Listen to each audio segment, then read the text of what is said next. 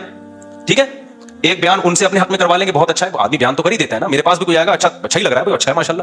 چند چیزیں اس طرح ڈاکٹر ذاکر نائک سے ملاقات ہو جائے تو سبحان اللہ, ایک آدھ سیلفی وہاں سے لے لی آپ نے, اور پھر آپ نے کیا کیا ہے, 1-2 دفعہ غریب کو گلے ملتے ہوئے رو لیں, پیاز کاٹ کے جائیں, آنسو پہلے نکلیں گے, ایک دم رو کے ایک تصویر بنا لیں, غریب کو مل کے رو رہے ہیں.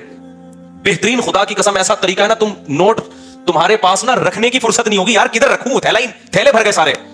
اس کے بعد آپ نے کیا کرنا ہے, آپ نے اناؤنس کرنا ہے میں ایک مدرسہ بنا رہا ہوں, یتیم خانہ کھول رہا ہوں. آپ نے 4 دیواری کھڑی کی, اس میں 4-6 یتیم بچے, آپ جائیں وہاں سے کچھ بچے ادھار لیں. ادھار کا مطلب کوئی اپنے بچے دیتا تھوڑی ہے, ان کو بولیں کہ ہم کچھ دن ان کو کھلائیں گے پلائیں گے, تو مائیں دے دیتی ہیں, چلو یار کچھ دن کیا, قرآن بھی پڑھائیں گے, تو قرآن پڑھ رہے ہیں اس بہانے.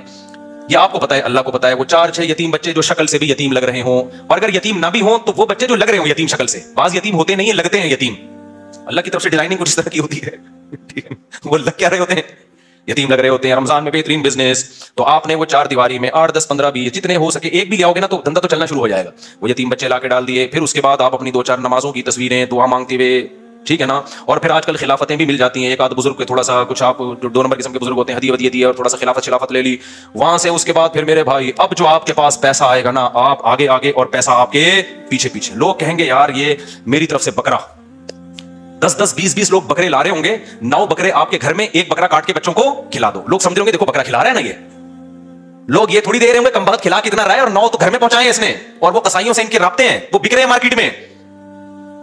گاڑیاں بڑی بڑی لینڈ کروزر جیسی گاڑیاں, وہ کس کی, مدرسے کی گاڑی ہے. بھائی تیرا ابا تو سائیکل بھی نہیں چلاتا تھا, تیرے پاس اتنی بڑی گاڑی کہاں سے آ گئی, تو کون ہوتا ہے مجھ سے پوچھنے والا, وہ یہ جواب دے گا. ایسی لگژری لائف ہوگی نا, ان 6 یتیم بچوں کو ادھار لیا تھا واپس کر کے, اب سچی مچی کا یتیم آنا شروع ہو جائیں گے. جب پتا چلے گا نا یہ لوگ کھانے میں بکرے کھلاتے ہیں, تو پھر تو جو یتیم نہیں بھی ہیں, ابا کہے گا یار اس کو یتیم ہی فرض کر کے میرے بچے کو بھی یہاں داخل کر لے, بلکہ میرے ابا بھی مر گئے تھے, میں بھی یتیم ہی ہوں.